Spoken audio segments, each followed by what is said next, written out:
Yes, you can proceed. Yeah.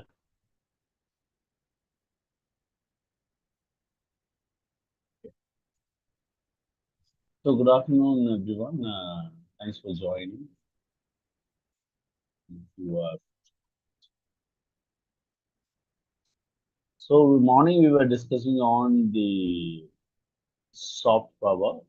So what is soft power and what are the global diaspora trends in soft power, especially in host and home countries.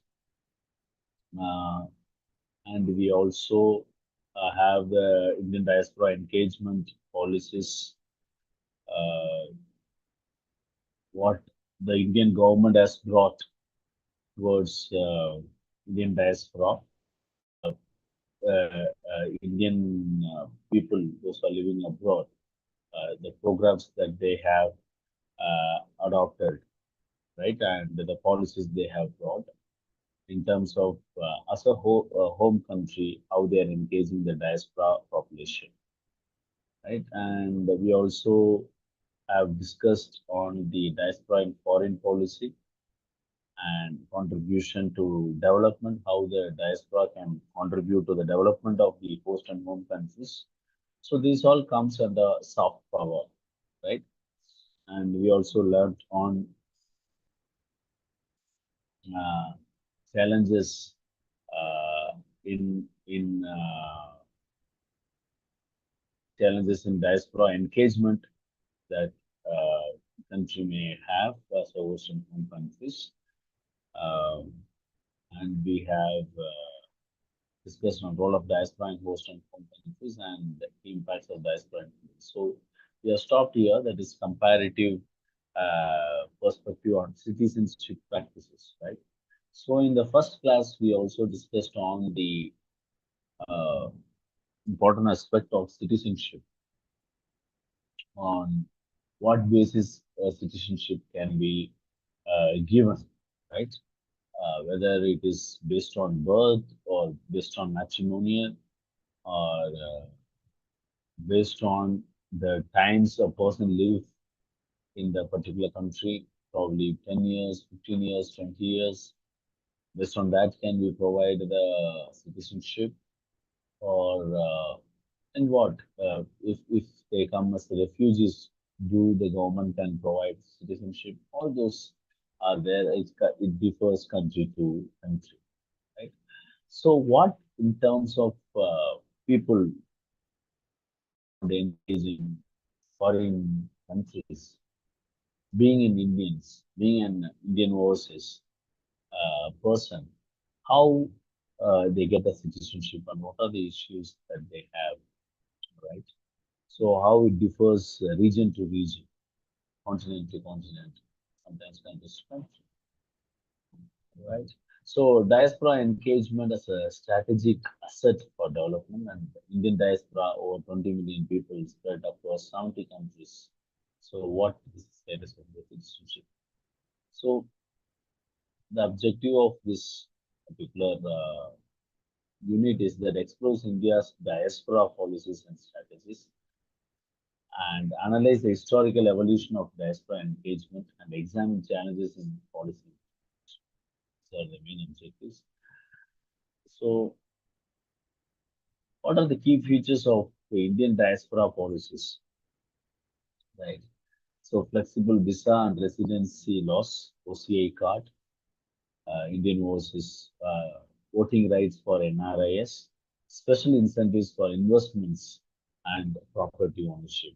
So, what are the challenges that Indians are facing, and what are the programs India uh, is providing, or in terms of uh, overseas citizenship of India, that is OCI card, and voting rights for NRIS, non-residents Indian. Uh, so, what are the things we need to understand in this particular area is very much important because in terms of your exam as well as in terms of understanding the Indian policies, the government policies towards Indian diaspora, right? So what is the historical evolution? In the colonial era, when you take into consideration of the colonial era, that is kind of uh, way we were suppressed, as well as we were taken to other nations forcibly for getting a cheap labor, sometimes without a pay. They have during the colonial era, we have been considered. We have been considered by the British rule. So lack of support for Indian migrants under British rule. So the immediate post-independence after 1947, which is closely 15 years near when Nehru was the prime minister of the nation. So no interference policy towards the diaspora. So much interference. And post-liberalization, that is after 1991, focus on leveraging diaspora for development, national development. Right? When you say national development by using the diaspora, it is purely based on remittance, based on cultural exchange, knowledge exchange, technological collaboration, defense collaboration, and all those things, which are mainly on the based on the diaspora engagements. It is a framework, institutional framework. The Ministry of Overseas Indian, when you look into the thing, so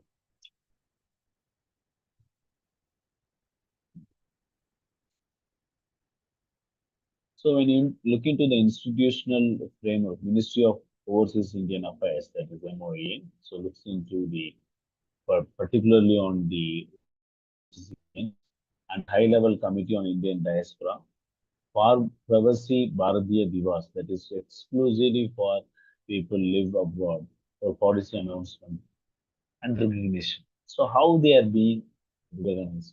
So this particular Parvati Bharatiya Divas gives recognition for people who uh, perform extremely well abroad, right? Contribute to the other host countries as well as home countries. These awards recognize and makes them to be part of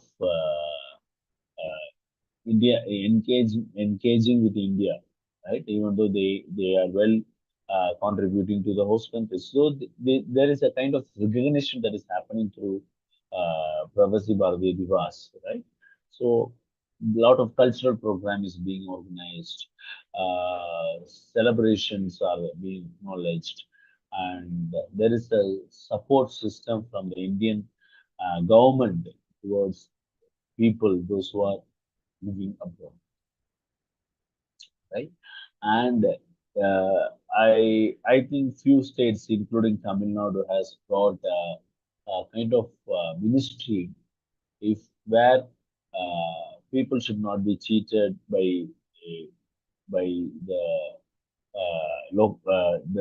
the middleman by giving a wrong information or fake uh, industries are recruiting something like that where they go and they used to be cheated, their passports confiscated, and all those things. There is a ministry which looks into and takes care of the authentication of the industries which are providing the job, and they do a lot of screening before making them to go abroad. So these are the state level, regional level support that the state governments is providing towards the people those who are moving abroad. So these are the institutional support. That means the governmental support towards the people live abroad, right?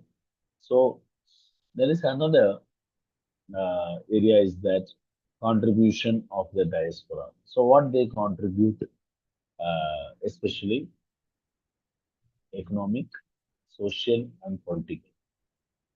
So remittance, investment, and entrepreneurship, promotion of Indian culture and tradition, and political advocacy, lobbying for India's global interest. So that is very very important when it comes to the political system. You know that few years back in Canada there is a big riot that happened against Indians over there. Now it is getting slown up because of the lobbying of Indians over there. Right? We have a huge percentage of the Indians working in Canada in various sectors, industrial, social, and engineering. And many sectors of people are there. So how it is the rhythm takes place, it's all with the support of this advocacy and lobbying by the diaspora community over there. So, what is the diaspora engagement program? The Indian diaspora power, right? So, first one is the diaspora philanthropy, right? And knowledge transfer and diaspora capital markets for investment. So, three major areas where diaspora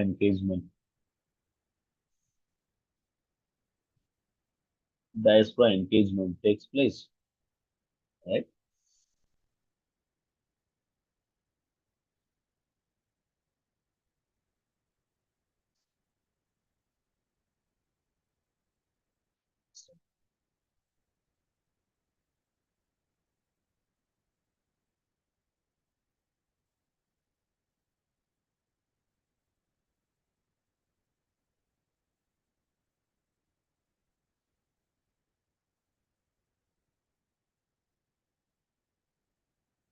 Okay.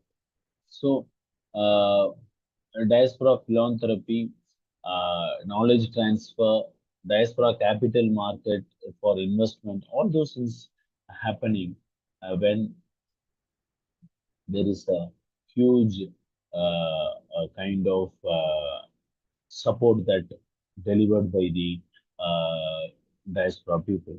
You know that in diaspora philanthropy, it is highly working in whenever there is a need, individual need or something like that. You will see that in the Hindu newspaper or some news thing, they ask for a donation for medical support and all this. There are huge kind of fund flow from abroad uh, to the people those who are in need. So that kind of philanthropy attitude, or at a huge level, you know, in Calcutta, when Mother Teresa was working, there is a flow of Indian philanthropical attitude, even though she uh, received amount from abroad and as well as from Indian diaspora community also has given huge amount to her to support the needy, right? And this type of support system we get from the Indian diaspora community, especially the knowledge transfer, the IT sector. It's booming because people, Silicon Valley Initiative, or in Hyderabad, now we have AI technology is going to be established over there. The big tech park is going to be established because of the Indian diaspora, because the Google is coming, because of Indian is there as a as a head level to run this Google uh, platform, right? So these are the various ways where we get a knowledge transfer, capital markets, and investing on entrepreneurship, business, and all those things, right? So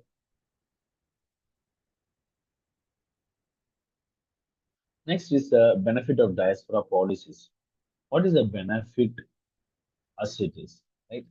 Imagine if the country is not having a free flow of us to move abroad. Let us imagine that. So what will happen, right? If I'm not allowed to go to Singapore, if they have lot of restriction, definitely we don't move. Right? If India is blocking in various ways, or India is taking too much of time to provide uh, a kind of a green signal to move abroad or some other countries, then we lose our interest to move. So it is first of all it attracts foreign investment and remittance uh, in terms of benefits of diaspora policies. So foreign investments are very much required, right? In terms of building the business over here, infrastructure or industries, as well as remittances. When we talk about remittances, when we go and send money to the host country, probably to our parents or relatives or some school fees or some anything, it's a form of remittances we get it. And boost India's global image through soft power. That's very, very important. So how much we are able to uh, influence other countries to get a better decision or better policy for our nations. So in that way, India's global image has increased. So probably when you say US, we say probably that a lot of Indians work there, especially in engineering field and all this, right? So boost India's global image through soft power and encourages cultural and technological change in the Western as well as in the host countries. So challenges in diaspora engagement, managing dual loyalties and political conflicts sometimes. Okay. And dual loyalties because they have to work for the host countries as well as home countries. There is a political conflict, right? So they need to bear the pain of sometimes in two countries if they are a person who contributes a lot to the host countries as well as home countries. And legal and administrative hurdles for NRIs and PIOs, right? So they face a lot of uh, hurdles, right? Living abroad, especially as an NRA, right? They sometimes they find a kind of negligence, discrimination, right? Uh, Discrimination in the host countries, sometimes even in the home countries if they are not properly settled, right? So we get the kind of remark when a person goes to some East Asian countries. Sometimes they say you have gone there for very low grade work or something like that. So that also happens. So legal and administrative hurdles for NRIs and PAOs, as well as kind of sometimes kind of discrimination also will happen. And countering separatist and extremist activities. That is very much important when you talk about the challenges. Anyone want to talk? Someone? So,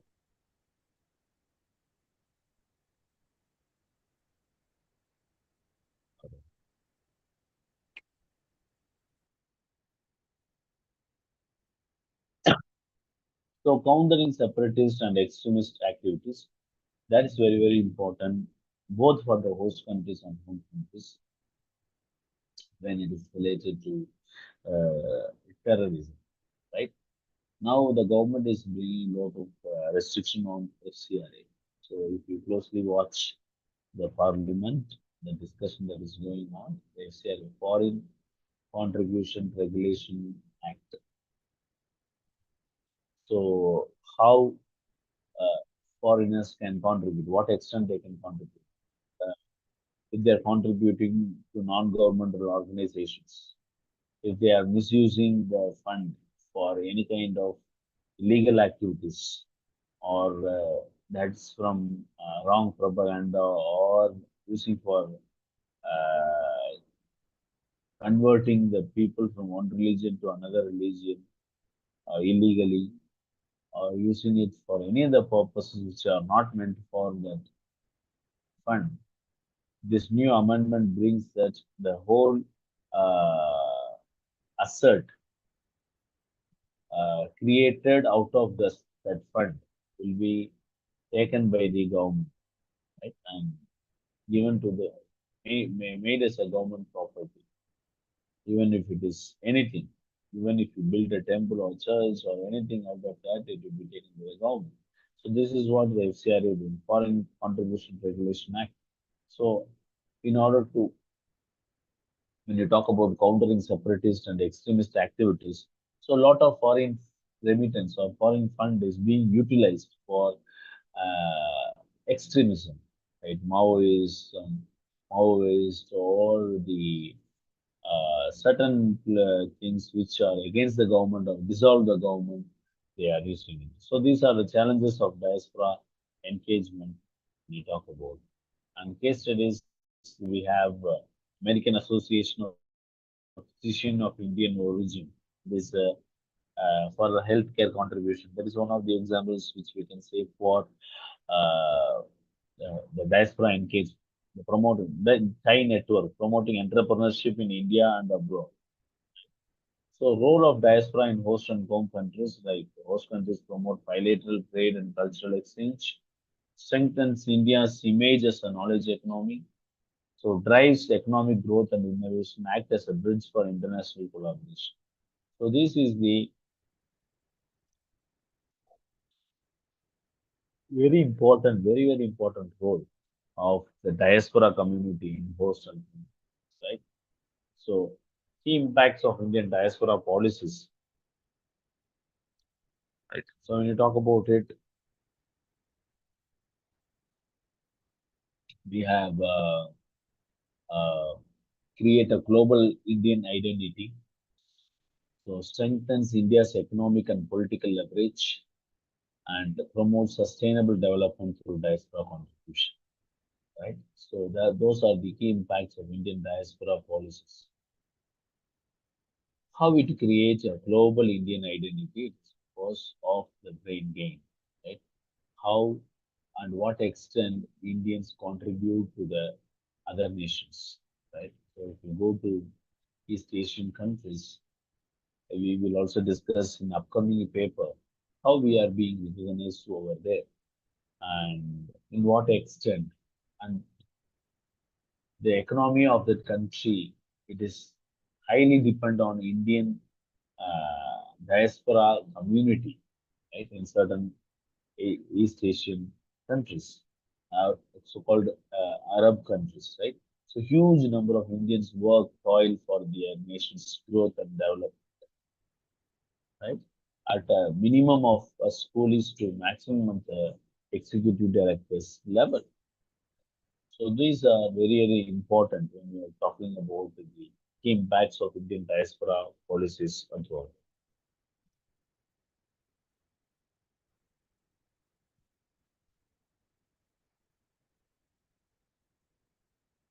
So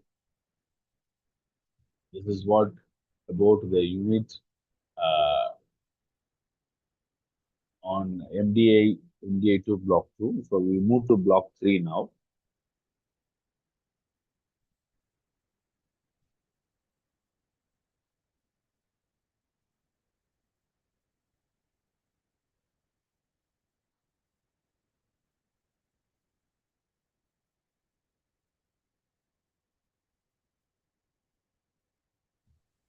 Sir, Right?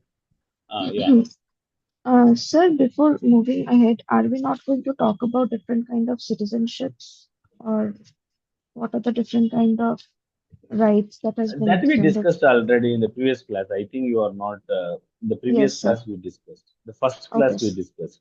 Okay, sir. Okay. I'll share it. Okay, sir. Yeah. Thank you. Thank you.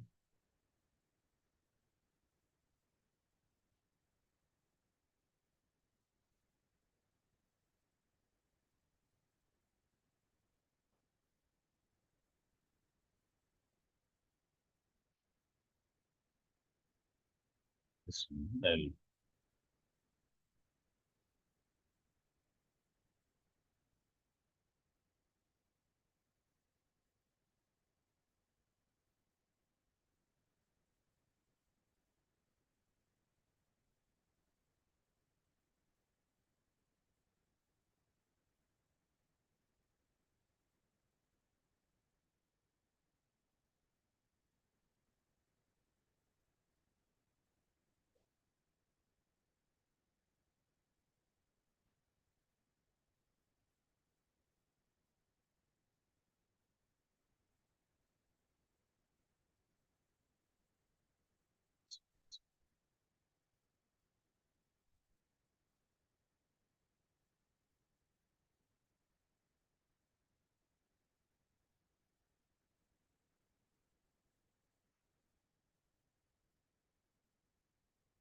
Is the screen is visible? Yes, sir. Full screen or just showing? Is it in presentation mode? Yes, sir. Yes, sir. Oh, thank you.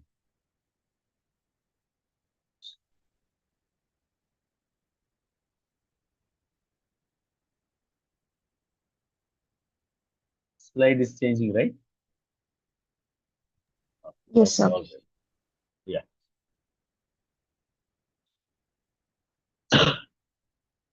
So we are discussing on mid 16 of the Jewish diaspora. It's very, very important aspect because in the origin of the term diaspora itself from the Jewish community, so we discussed in the previous class also how Jews were treated. Uh, they were persecuted and they were forced migrant. So they dispersed to various part of the world. So that the diaspora means dispersion, right? So that's very, very important to know about who's Jews and what is diaspora. It's all about, right? The history. So what is Jews is all about. So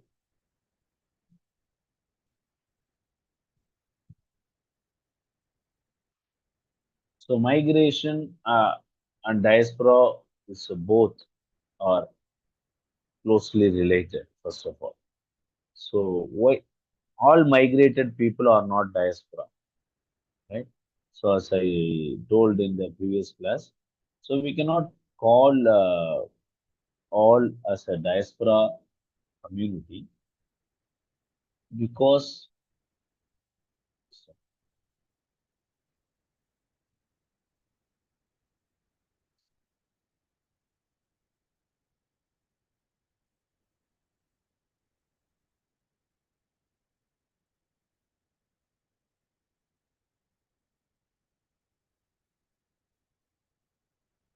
so all cannot be considered as the migrated people are not considered as a diaspora community since uh, migration is different from diaspora. Okay, diaspora means is always a community. That's very, very important. Right. So the Jewish diaspora is deeply intertwined with the concept of national identity, citizenship, and political influence. So wherever they moved, wherever they have dispersed in the history, they try to get their identity, right, in the host country as well as the host country because they have already lost their land. That is the main thing we should. Uh, and when we look into the Jews community, very age-old community, very, very limited number of people, and the birthplace of two other big religion like Christianity and Islam, who are from those these both this religion or concept, right? So the how they dispersed and how they formed and why, even though they have they gone to various part of the country, the world, they have not lost their identity. That is the fundamental of diaspora formation or community. That's the thought that Jews has given to the term or the community called diaspora. So if you lose the identity of the home country, then we are diluting, we are not called ourselves as a diaspora people. We may say that we are migrating, right? So we are keeping our identity as who we are. That's very much important when we are dealing with the concept of diaspora.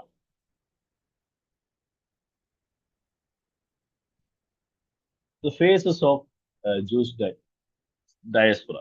That is very important aspect, right? So biblical phase, medieval phase, modern phase, and new Jewish diaspora. So they are the origin of Judaism and its divergence from Christianity, right? So the previous class has discussed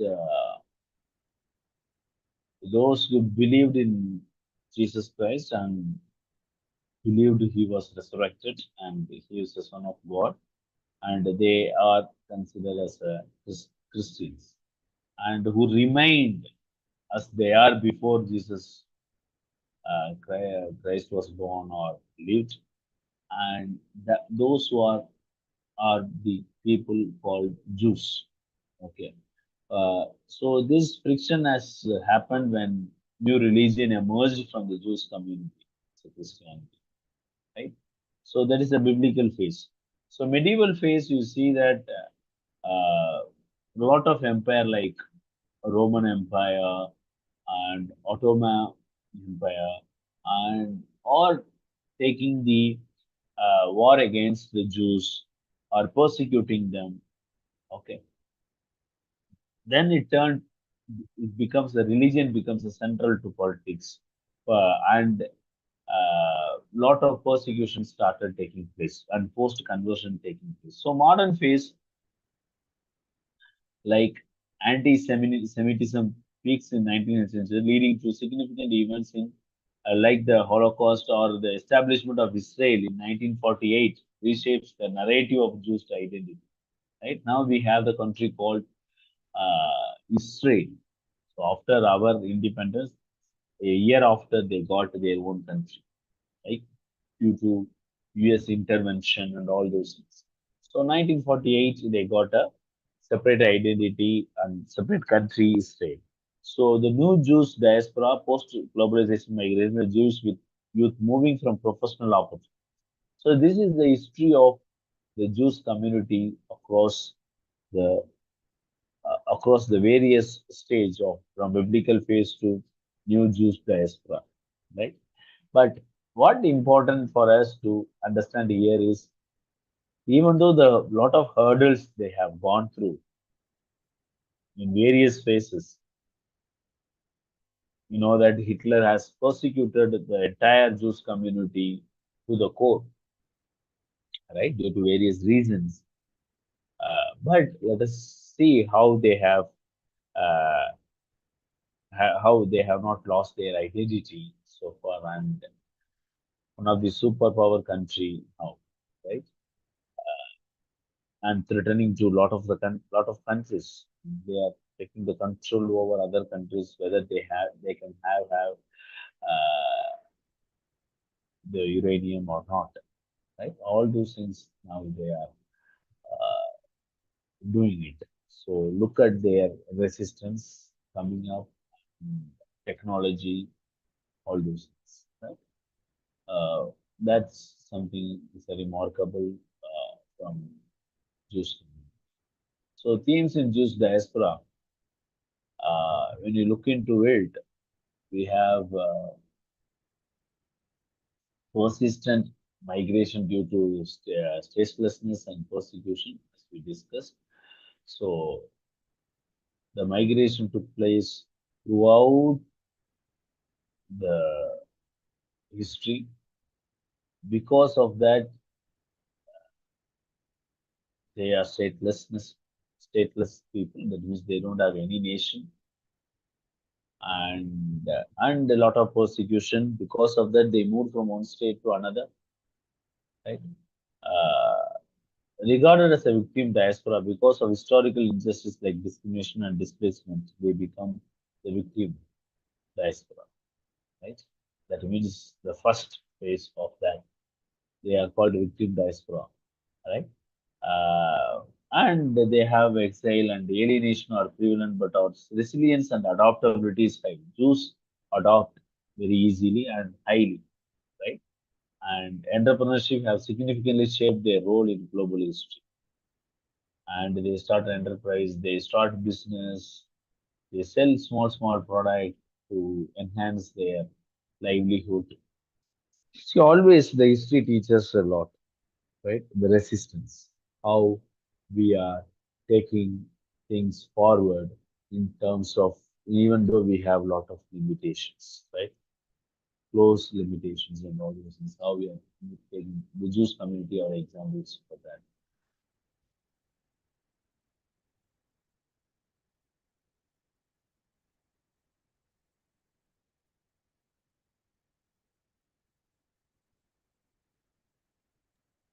It's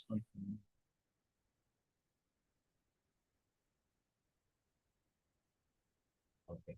So, Jews as a prototypic diaspora, historical origin, Greek influence, and cultural terms, Hebrew words like gola, punishment, golf, like so.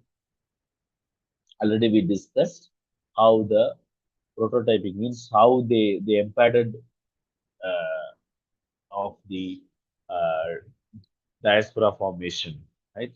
So their language, their influence through various emperors and forced conversion, right? All those things are main players of on Jews to have a to form a diaspora. So what happens when the first Jews dispersal happens? So it happened in 586 BC when Babylonian Empire invades Jerusalem and destroyed Solomon's temple. So Solomon's temple is very important for three religions: uh, Christians, people of Muslim, as well as Jews community. So the Babylonian Empire invades to Jerusalem and destroyed Solomon's temple. And King Nebuchadnezzar enforces exile, targeting leaders and officials of Jewish community. Right? And imagine both things is happening. There is a huge amount or volume of dispersal that is happening inside the country. Imagine continuously there is war, continuously there is a disturbance based on religion. So religion plays a vital role here, and that leads to a lot of problems. Right. So any people will move from there because they don't feel comfortable to live because the country's climate or environment, political environment is not fine over there. So they moved, right? So this marks the beginning of the Jewish diaspora, forcing the community to adapt and rebuild in Babylon. So they moved to Babylon. So Babylonian exile, a creative phase. So despite exile, Jews adapt and thrive under Babylonian rule. So different country, different rule, probably different language. Now they have to adapt, right? But they adopt local customs, language, names. Right? That's called when we are forced into something we tend to learn. And this period sparks intellectual and religious advancement. And leaders like Jeremiah and Ezekiel shaped Jews' religious identity. Right? So here plays a very, very important role of for the Jews community, how they build the characteristics. Probably that may be genetic, why the Jews even today adopt and highly intellectual and highly influential in various ways. It is because of their genetically the human body is empowered, I think so. Right? Because of the history, they were forced and their resistance, they built their resistance to a higher level. And return to Judea and Persian influence. Right? So that is a King Cyrus. Jews temple is rebuilt in 550 BC, and Ezra codifies the Torah. What is Torah? Torah. Torah is the holy book of the Jewish community, as like Bible or Quran or Bhagavad Gita for us, right? So Torah. So Ezra codifies the Torah, reinforcing Jews' laws across dispersed communities. Puritanical religious practices emerged, influencing future Jews' traditions. So there is so a shift is happening, so that the Jews didn't accept Jesus as the Savior or Son of God because they believed Moses. Moses has given the Torah. So someone more like Moses will come. So those who are Christian didn't. So they didn't accept because they are codified. They believed in Torah. Torah says someone will come from heaven directly to earth, and they have he has lot of power, right? So they didn't accept the Christianity, either Christianity or Christ itself. Right? So Puritanical religious practices emerge, influencing future Jewish traditions. So further dispersal and hallucination among the Jewish community. So again, war, and all those things happening. So people move from one place to another. So Alexander the Great's conquest introduced Hellenistic culture to Judea, another culture. Okay, through culture they have to worship and all those things. They are against it, and they also have a, separate Greek translation of the Torah, bridges cultures but also causes friction. So the Jews doesn't believe of translation. They didn't allow, but it leads to kind of conflict. So Roman rule it triggers the Jews revolt and the destruction of the second temple. So again, that also is a main issue. And banishment from Jerusalem leads to further global dispersal. So they moved from the Jerusalem. And we have another Jewish communities in the diaspora, Babylonian. So Babylon is a place where they went and stayed, and the hub for intellectual life post exile. Damascus and Asia Minor, and we Indians have few Jewish community, and Egypt under the Ptolemaic dynasty, Jews attain influential positions. So wherever they are, whether it is in Babylon or Sasanian or anything, anywhere, they try to influence the higher officials or the rulers because they adopted their cult.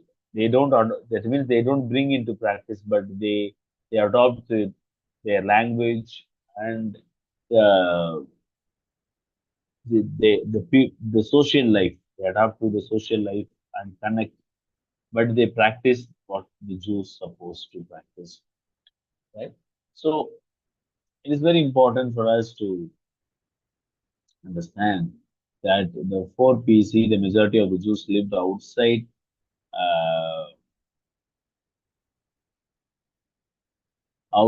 majority of the Jews lived outside Israel, signifying a global uh, diaspora, and the concept of diaspora becomes integral to Jews' cultural identity and folklore.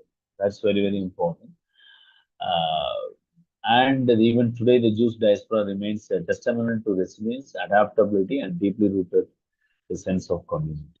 Right. So this uh, Jews diaspora, Jews are the people who bring this diaspora concept to the world. Any doubts so far?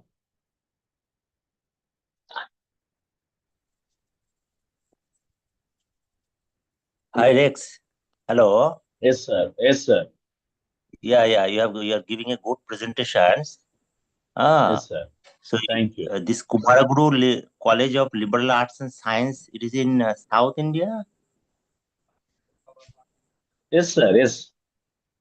Okay, I'm in Tamil working Nadu. there. Yeah, Okay, yeah, in Tamil Coimbatore. Nadu. Coimbatore. Yeah. Yes, sir. Yes, Okay. sir. Yes. Just to add a few points. Even Yes, sir. earlier Mr. Abhay Chawla, he has Oh, also yes, sir. taken some courses regarding the Okay. challenges in diaspora engagement. Okay. Okay, from practical Mm, point of view, from my mm, experience, what I feel that it is not so easy nowadays to mm, engage with the diaspora, particularly mm. even inside India also, because there Exactly. are difference in economic status, difference in Mm, social life, and also people's profession. Like example, exactly. even I can say if somebody from Tamil Nadu moves to some Mm, other country, example Dubai or others, unless he has mm. some close, he may not get entertained over there because this Yeah, very busy city, people are busy, engaged in their own life, etc. exactly. Yeah, Even this is yeah, also happening in India also. Like I visited yeah. South India 1 year Okay, back, okay, for some okay, diaspora engagement from Bengali okay, community, but I okay, didn't get that much. Even the okay. data Mm, in yesterday's mm. paper, it has come around 14 lakhs Bengalis are Mm. residing in South India, Bangalore. Ex- Yeah, yeah, Okay, yeah. but in Even reality, in, I yeah. I get hold of people from Karnataka, Tamil Nadu, or other states. Okay, Okay. because people Mm, who are in the job, what happens nowadays? They are mm. engaged into 9 to 5 in their profession, and after that, Oh, whatever yeah. time they get, they may not interact with somebody, even they come from Bengal. Example, even this is valid Okay, for okay, others also. okay. Probably Mr. Karmakar, I think I'm pronouncing your name right. Probably it's because of the technology improvement also, where its social side life is being disturbed heavily. Right, Uh, yeah, because we connect with WhatsApp, we connect with some groups. Probably, if you just bit a research into it, they may have, or Bengalis or the people may have a WhatsApp group or some other group where they connect and share their experience or something like that. Probably there is a techno connect maybe there, right. right? Yeah, Even I there are know lots that. of social connect also. The social phobia, Yeah, like people who are in the high status. Example, they are okay, not interested to mix with lower or middle class people. Hmm. okay, So okay. lots of things Yeah, are yeah. there nowadays, even for Oh, people who are living in abroad, from India. okay. Yeah. Hey, I have some Okay, bit they of won't connect. experience. Okay. Generally nowadays, this has come recently. Later, I'm saying recently. people Yeah. who are working in the company. Suppose, as you Mm, mentioned, an Infosys employee mm, who is going in abroad, he may get a mm, good mm. hold of some people over there.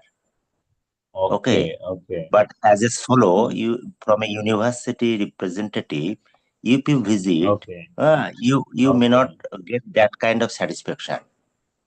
okay. Yeah, understood. Hmm.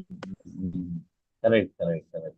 I think there is a shift is happening in terms of the diaspora formation and contribution aspect. Right, Am I right, right? right. Okay, okay. Yeah, okay. That needs to Even be studied even heavily. even The research even has to for be done. me, in a reverse way, Uh, that uh, earlier that lecturer he has also mentioned. Like I mm, stayed in Western country, okay, and then okay, I stayed in west part of India. So when I came in okay, Bengal, there was some okay, cultural difference between me okay, versus the native peoples who are living over here. Okay, okay, so okay. Mm, so mm, and lots of localized concept, beliefs, etc. there. Hmm. okay, okay. So that Mm, actually kept me out of the mainstream people. And as and okay, another thing is their political this thing also there. They run by the okay, communities and all. Hmm. okay, So that thing is okay, also okay. there. Very good, very good. Thank you. Thank you for sharing your thought and experience. Eye opener for that. Thank you, Mr. Karmaka. Any other sharing or any questions from our learners? Or else we move for another 10 minutes, then we wind up. Okay.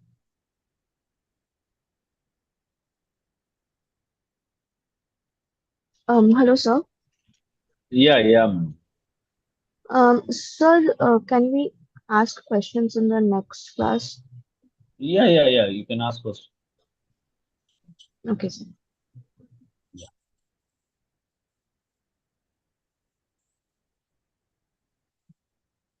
So there is another area that we have, that is Black diaspora. Then we move to Asian diaspora and all this. When you heard about, when you're looking into Black diaspora, the diaspora itself is based on uh, racism and based on slavery. There is a huge difference between the Jewish diaspora and the Black diaspora, right? It's a forced diaspora formation on both sides, but here it is the way they are being forced is different. Right? It's all history, maybe a little boring or something like that, but we need to know the history behind whatever we study. That's very important.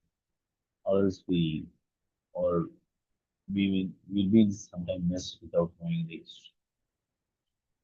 Right. The Black diaspora, it is refers to spread the migration of African people across the globe over centuries and includes both voluntary and forced migration. Right. So the first African diaspora yearly human migration, what the history records.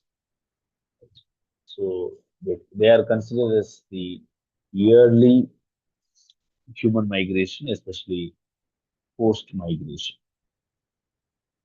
And Bantu migration, spread of Bantu speaking peoples across other and trading diaspora. Here, movement through Africa, Europe, Asia, the 5th century BC onwards. Here, it is heavily on slave trading diaspora. You started, imagine trading the people as we are trading the oil of the as we are trading the sugar. People are traded, right? Means as slaves, right? Less than much, how to say, uh, it is beyond slavery, right? You are being traded. And movement through Africa, Atlantic slave trade, forced migration to America, modern diaspora is a migration for work, education, and opportunity. This uh, now is happening. The migration is happening on work, education, and opportunity. This is 19th century onwards, right? So these are the key phases of African diaspora. Very important aspect, right? So we need to know this because history one thing, and how the country to country, the diaspora, uh, the history of diaspora differs continent to continent or country to country. The essence and the formation, how it differs. That's very important, right?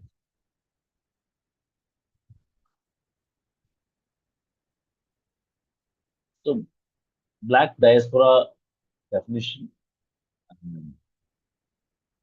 Movement of Africans leading to a shared cultural identity, or according to Joseph Harris, movement of Africans. So, as we know very well, it is black diaspora means it's a diaspora by force or voluntary or whatsoever happening in African continent. Movement is happening in the African continent, and this is what the black diaspora definitions. Please, you can go through and you can learn this one. And so the Atlantic slave trade, we have each of the major phase of post-African migration, 15th to 19th century. That means 1,500 to 1,900, right? So first you see the goods from Europe exchanged for African slaves, right? Very, very worsening them. So the Africans import something from Europe and give some slaves to them, right? So slaves transported even to America. Middle Passage. Right? What is Middle Passage? We will discuss later. Middle Passage is a system where there will be a middleman to do the trading between two slaves as well as uh, the uh, the the people who need of the slaves, right? So commodities like sugar, tobacco shipped back to Europe. And Middle Passage characterized by brutal conditions, overcrowding, and high mortality. Right? People die due to Middle Passage. Right? So survivors shaped African American cultures, identities in the Americas. If you read a lot of articles and all those things, worst states, people, when this transaction is happening, when people, a lot of people died, there is a high amount of transmission of diseases, right? Death, mortality, right?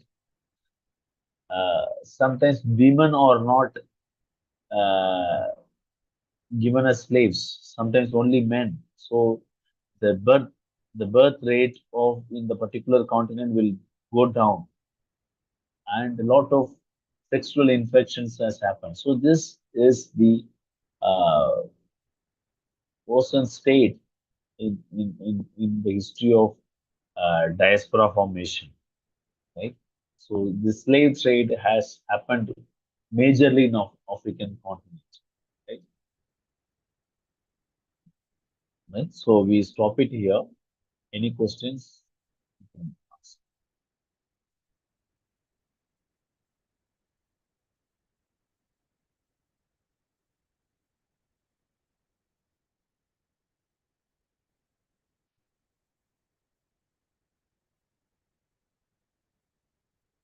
So we stop it here.